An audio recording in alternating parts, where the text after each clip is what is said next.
ప్రపంచ కుబేరుడు Elon Musk నేతృత్వంలోని సోషల్ మీడియా ఎక్స్ భారత ప్రభుత్వంపై దావా వేసింది. ఈ మేరకు కర్ణాటక హైకోర్టులో పిటిషన్ దాఖలు చేసింది. చట్టవిరుద్దంగా కంటెంట్ ను నియంత్రిస్తోందని, ఏకపక్షంగా సెన్సార్షిప్ నకు పాల్పడుతుందని కేంద్రంపై ఆరోపణలు చేసింది.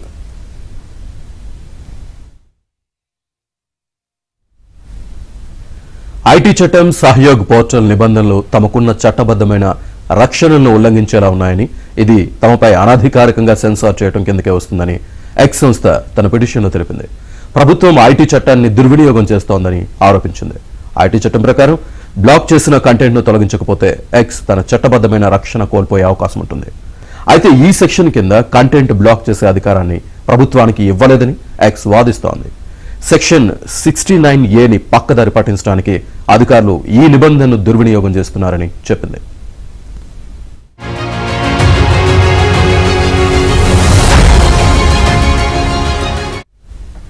దేశంలో అల్లర్లు, ఘర్షణలకు కారణమయ్యే పోస్టులు, పూర్తి వివరాలు లేకుండా సృష్టించిన ఖాతాలపై నియంత్రణ విధించేందుకు సెక్షన్ 69A ప్రకారం కేంద్రానికి అధికారం ఉంటుంది. ఇది విస్తృతమైన సెన్సార్షిప్ నకు దారితీస్తోందని విమర్శలు చేసింది.